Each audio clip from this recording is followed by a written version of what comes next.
Hello everyone, welcome to my Java basic to advance tutorial series. এই সিরিজে আমি ফজলে রাব্বি আছি আপনাদের সাথে। আমি লাস্ট 5 ইয়ার্স যাবৎ সফটওয়্যার ইঞ্জিনিয়ার হিসেবে কাজ করছি জাভা, স্প্রিং বুট, মাইক্রো সার্ভিস, স্ট্যাকে। সো আমাদের আজকের এই টিউটোরিয়ালে আমরা বেসিক্যালি ডিসকাস করব Java program execution flow, JDK, GRE এবং জেভিএম এই তিনটা কম্পোনেন্ট নিয়ে। সো আমরা যে টপিকগুলো আজকে কভার করব সেগুলো হলো জেডিকে, জেভিএম এবং জিআরইর ইন ডিটেল। দেন আমরা দেখব জাভা প্রোগ্রামের এক্সিকিউশন ফ্লো, ইন্টারনালি একটা জাভা প্রোগ্রাম কিভাবে এক্সিকিউট হয়। তারপর আমরা বেসিক্যালি জেবিএম এর ইন্টারনাল আর্কিটেকচারটা নিয়ে ডিসকাস করব এবং ইন ডিটেলস জানার ট্রাই করব। এরপর আমাদের এই কনসেপচুয়াল নলেজের উপর বেস করে আমরা একটা হ্যান্ডস অন কোডিং প্র্যাকটিস করব আমাদের আজকের এই সেশনে। সো প্রথমে আমরা যে ডায়াগ্রামটা দেখতে পাচ্ছি এইটা হলো জেডিকে। সো সিম্পলি আমরা আসলে ডায়াগ্রাম দেখে কি বুঝতে পারছি, জেডিকে এর মধ্যে কি থাকে, ডেভেলপমেন্ট টুলস এবং জিআরই। সো আমরা স্টেপ বাই স্টেপ এই প্রতিটা কনসেপ্ট ইন ডিটেলস জানার ট্রাই করি।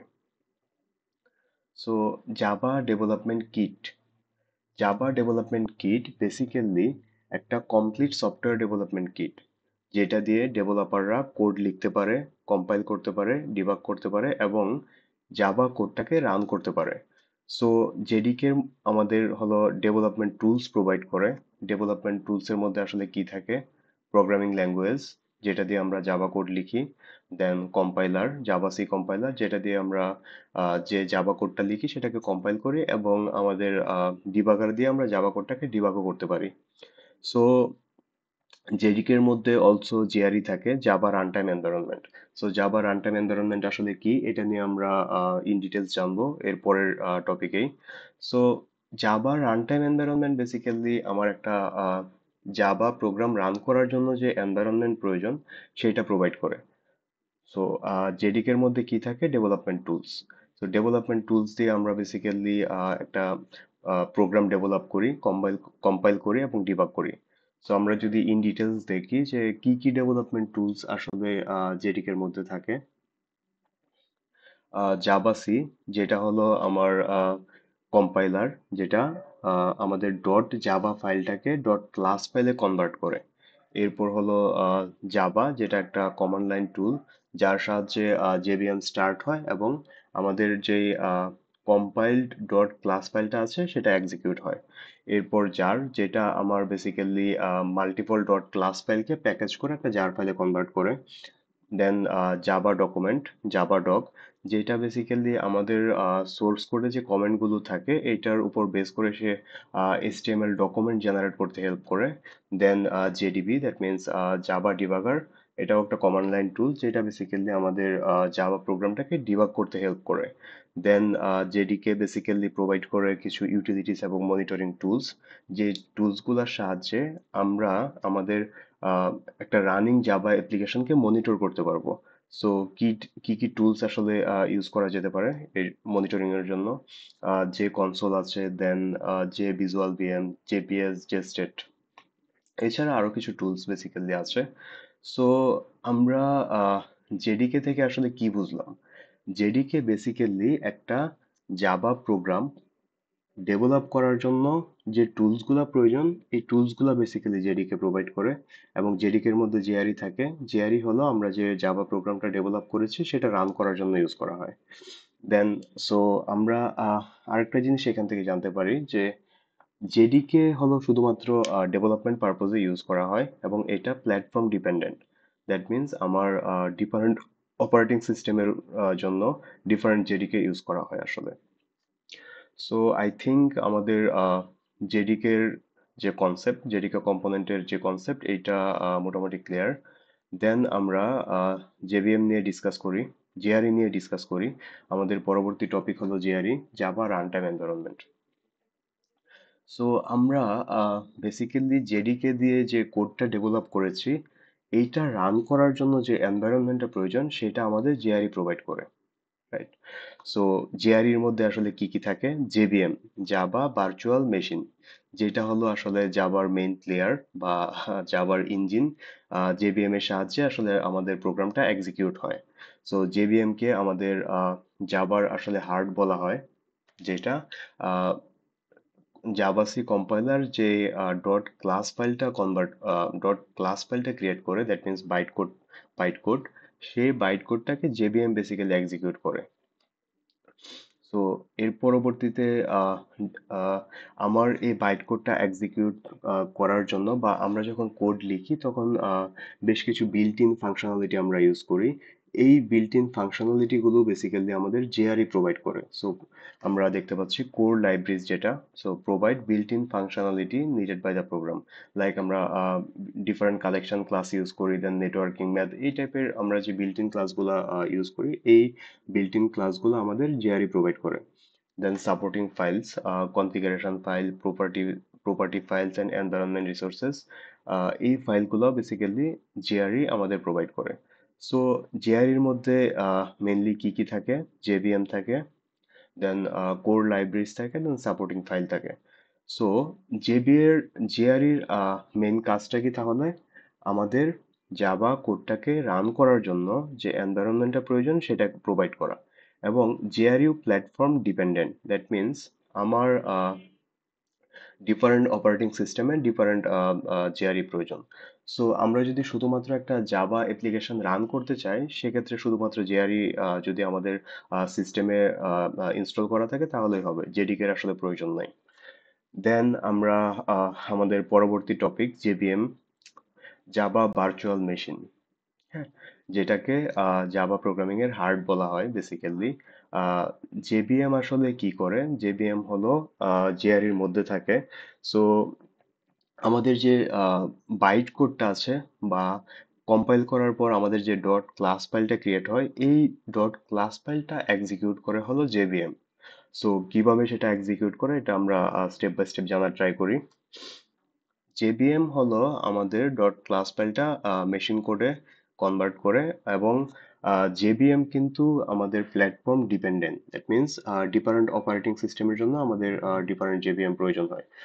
সো জেবিএম এছাড়াও আরো কিছু কাজ করে, লাইক মেমোরি ম্যানেজ করে, দেন সিস্টেমের রিসোর্স ফাইলগুলা ইফিশিয়েন্টলি ম্যানেজ করে। সো জেবিএম এর মেইন কম্পোনেন্ট গুলো আসলে কি কি? Class loader subsystem, run time data access, execution engine, then garbage collector, then native interface, JNI. So class loader subsystem আসলে কি? ক্লাস লোডার সাবসিস্টেম হলো আমাদের জেবিএম যখন বাইট কোডটা এক্সিকিউট করা শুরু করে, সো ডট ক্লাস ফাইলগুলা আমার মেমোরিতে লোড করে হলো ক্লাস লোডার। সো জেবিএম এর ডট ক্লাস ফাইলটা এক্সিকিউট করার জন্য এটা মেমোরিতে লোড করা প্রয়োজন। এই মেমোরিতে লোড করার কাজটা করে থাকে হলো ক্লাস লোডার সাবসিস্টেম। দেন রান টাইম ডেটা অ্যাক্সেস কি? আমার মেমোরি যে মেমোরি এরিয়াগুলোতে বেসিক্যালি মেমোরি এরিয়াগুলো ইউজ করা হয় এক্সিকিউশনের জন্য। লাইক মেথড এরিয়াতে হলো ক্লাসের মেটা গুলো থাকে, লাইক মেথড, ভ্যারিয়েবল। দেন হিপে হলো বেসিক্যালি অবজেক্ট স্টোর হয়, এবং এই অবজেক্টের যে ভ্যালুগুলো আছে এগুলো স্টোর হয়। স্ট্যাকে আমরা জানি যে লোকাল ভ্যারিয়েবল এবং মেথড কল বেসিক্যালি স্টোর করা থাকে। অ্যান্ড পিসি রেজিস্টার হলো বেসিক্যালি আমার যে কারেন্ট এক্সিকিউশন ইনস্ট্রাকশনটা আছে এটা ট্র্যাক করে, হ্যাঁ। সো কারেন্ট এক্সিকিউশন ইনস্ট্রাকশনের অ্যাড্রেসটা বেসিক্যালি সে হোল্ড করে, পিসি রেজিস্টার। দেন নেটিভ মেথড স্ট্যাক, বেসিক্যালি আমাদের নন জাভা যে কোডগুলো আছে এগুলো সে বেসিক্যালি স্টোর করে। এরপর জেভিএম এর মধ্যে যে এক্সিকিউশন ইঞ্জিন আছে, সো এক্সিকিউশন ইঞ্জিনই বেসিক্যালি আমাদের বাইট কোডটাকে এক্সিকিউট করে। So execute the loaded byte code, loaded byte কোডটা এক্সিকিউট হয় ইন্টারপ্রেটার এবং জাস্ট ইন টাইম কম্পাইলারের সাহায্যে। সো ইন্টারপ্রেটার কি করে? আমরা তো সবাই জানি যে interpreter basically line by line execute করে। সো আমাদের যে বাইট কোডটা আছে ইন্টারপ্রেটার সাহায্যে সেটা লাইন বাই লাইন এক্সিকিউট হয়। সো লেটস সে এরকম থাকতে পারে যে আমাদের একটা মেথড আমরা অনেকবার ইউজ করেছি আমাদের প্রোগ্রামে। দেন আমাদের লুপ এক্সিকিউশন আছে একটা কোডের মধ্যে। সো এই কাজগুলা বেসিক্যালি ইন্টারপ্রিটার কি করে, বারবার লাইন বাই লাইন এক্সিকিউট করে। সো এটা একটা টাইম কনজিউমিং এবং পারফরমেন্স ইস্যু। সো এই প্রবলেমটা সলভ করার জন্যই just in time compiler use করা হয়। So just in time compiler কি করে, converts frequently used code into native machine code for faster performance. That means আমার যে কোডগুলা frequently ইউজ হয় বা রিপিটিভ কোড, সেইগুলাকে just in time compiler compile করে এবং কোড ক্যাশ নামে একটা মেমোরি আছে, স্পেশাল মেমোরি, ওই মেমোরিতে স্টোর করে রাখে। সো পরবর্তীতে জেবিএম এর আসলে সেম কোডগুলা আর বারবার ইন্টারপ্রেট করার প্রয়োজন হয় না, ডিরেক্টলি এটা এক্সিকিউট করে। এরপর JBM basically garbage collector use করে। গার্বেজ কালেক্টর কি করে, আমার যে আনইউজড অবজেক্টগুলো আছে এগুলোকে বেসিক্যালি সে অটোমেটিক্যালি রিমুভ করে এবং মেমোরি ফ্রি করে basically. Then native interface, JNI basically Java কোডকে নেটিভ অ্যাপ্লিকেশনের সাথে ইন্টারাকশনের জন্য হেল্প করে। Java native interface. সো আমরা দেখলাম জেবিএম এর মধ্যে আসলে কি কি কম্পোনেন্ট থাকে। Class loader, then run time data access, JVM এর এক্সিকিউশন স্টেপস গুলো আসলে class loader, subsystem, run time data access, execution engine, garbage collector, native interface. So আমরা আহ, একটা জাভা কোডের এক্সিকিউশন ফ্লোটা যদি এই পর্যায়ে দেখা ট্রাই করি, সো আসলে কি হয়, আমরা যখন একটা জাভা কোড লিখি ওইটা হলো ডট জাভা ফাইলে থাকে, যেটা হলো হিউম্যান রিডেবল ফরম্যাট। সো এটাকে আমরা কি বলি, সোর্স কোড। দেন এই সোর্স কোডটা বেসিক্যালি কম্পাইলার, যেদিকে যে জাভা সি কম্পাইলারটা প্রোভাইড করে, এই কম্পাইলার এটাকে বাইট কোডে কনভার্ট করে। That means dot class file. So dot class ফাইলটাকে কিন্তু আমরা ডিরেক্টলি কোনো সিস্টেমে রান করতে পারি না। সো এই ডট ক্লাস ফাইলটা রান করার জন্যই আমাদের জাভা ভার্চুয়াল মেশিন ইউজ করা হয়, যে জাভা ভার্চুয়াল মেশিন বেসিক্যালি এই ডট ক্লাস ফাইলটাকে এক্সিকিউট করে। সো এই ডট ক্লাস ফাইলটা বা বাইট কোডটা আমরা যে কোনো অপারেটিং সিস্টেমে রান করতে পারি। কিসের সাহায্যে, জেভিএম। সো যেহেতু আমরা এটাকে যে কোনো অপারেটিং সিস্টেমে রান করতে পারি, এই জন্যই জাভাকে প্ল্যাটফর্ম ইন্ডিপেন্ডেন্ট ল্যাঙ্গুয়েজ বলা হয়। এবং এটা একটা পোর্টেবল ল্যাঙ্গুয়েজ। দ্যাট মিনস আমরা আমাদের যে বাইট কোডটা ক্রিয়েট করেছি কম্পাইলারের সাহায্যে, এই বাইট কোডটা আমরা যে কোনো অপারেটিং সিস্টেমে রান করতে পারতেছি। But Java platform independent. But Java, এই বাইট কোডটা রান করার জন্য যে আমার জাভা ভার্চুয়াল মেশিন, যেটা একটা অ্যাবস্ট্রাক্ট মেশিন, এই মেশিনটা কিন্তু প্ল্যাটফর্ম ডিপেন্ডেন্ট। দ্যাট মিনস আমার ডিফারেন্ট অপারেটিং সিস্টেমের জন্য ডিফারেন্ট জেভিএম প্রয়োজন হয়। সো আমাদের যে ডট ক্লাস ফাইলটা ক্রিয়েট হয়, এইটা interpreter line by line execute করে এবং এইখানে জাস্ট ইন টাইম কম্পাইলারও কাজ করে, ফ্রিকোয়েন্টলি এক্সিকিউটেড বাইট কোডগুলোকে সে এক্সিকিউট করে এবং মেশিন কোডে কনভার্ট করে, 0 এবং 1। দেন আমার এই মেশিন কোডটা সিপিইউ রিড করে এবং আউটপুট জেনারেট করে। সো আমরা জাভার জাভা প্রোগ্রাম এক্সিকিউশনের ফ্লোটা দেখলাম, যে আমরা একটা Java program dot Java file থেকে কিভাবে আসলে আউটপুট পর্যন্ত জেনারেট হয়, ইন্টারনালি এটার প্রসেস ফ্লোটা কি। সো আমরা এখন যদি জেবিএম এর ইন্টারনাল আর্কিটেকচারটা জানার ট্রাই করি। সো জেবিএম এ আসলে কি কি থাকে, ক্লাস লোডার সাবসিস্টেম, যেটা আমরা প্রিভিয়াসলি দেখেছি, then byte code verifier, run time data areas, then execution engine, then garbage collector. So class loader subsystem আসলে কি করে, load dot class file into memory, handles linking and initialization. So আমাদের different types of class loader আছে, like bootstrap class loader, extension class loader, system বা application class loader. So bootstrap class loader আসলে কি, bootstrap class loader হলো আমাদের core যে Java ক্লাসগুলো আছে এই ক্লাসগুলোকে সে লোড করে। দেন এক্সটেনশন ক্লাস লোডার আসলে কি, এক্সটেনশন ক্লাস লোডার হলো বেসিক্যালি এক্সটেনশন ডিরেক্টরি থেকে ক্লাস লোড করে, যে ক্লাসগুলো জাভাকে এক্সটেন্ড করে ক্রিয়েট করা হয়, like cryptography class, then sound and audio APIs, then JDBC extension, then XML processing library. So এরকম যে এক্সটেনশন ডিরেক্টরিতে যে ক্লাসগুলো থাকে, এই ক্লাসগুলোকে extension class loader basically load করে। Then application class loader basically user যে ক্লাসগুলা লিখে বা ইউজার যে ক্লাসগুলোকে ডেভেলপ করে, ইউজার ডিফাইন্ড ক্লাস, এই ক্লাসগুলোকে বেসিক্যালি অ্যাপ্লিকেশন ক্লাস পাথ থেকে সে লোড করে। সো আমরা তিনটা ক্লাস লোডার সম্পর্কে জানলাম: bootstrap class loader, extension class loader এবং application class loader. So class লোডারের মেইন কাজ হলো আমার ডট ক্লাস ডট ক্লাস ফাইলটা মেমোরিতে লোড করা। সো ক্লাস লোডার যে সাবসিস্টেমটা আছে এটা আসলে কি প্রসিডিউরে কাজ করে, এটার ওয়ার্কিং প্রসিডিউরটা কি? সে বেসিক্যালি তিনটা স্টেপে এই ক্লাসটাকে লোড করে। ফার্স্ট অফ অল হলো লোডিং, দেন লিঙ্কিং, দেন ইনিশিয়ালাইজেশন। লোডিং কি? ডট ক্লাস ফাইলটাকে সে রিড করে এবং স্টোর করে, ডট ক্লাস ফাইলটাকে রিড করে এবং এই ক্লাস ফাইলের মেটা ডেটাগুলো সে মেথড এরিয়াতে স্টোর করে। দেন হিপে বেসিক্যালি এই ক্লাস ফাইলের একটা অবজেক্ট সে ক্রিয়েট করে। এরপর হলো লিঙ্কিং। লিঙ্কিং বেসিক্যালি রেসপন্সিবল আমার যে ডট ক্লাস ফাইলটা আছে এইটা এক্সিকিউট করার জন্য যে প্রিপারেশন প্রয়োজন বা এটা যেভাবে প্রিপেয়ার করার প্রয়োজন, এই প্রিপারেশনটা করে থাকে হলো লিঙ্কিং। কিভাবে করে থাকে?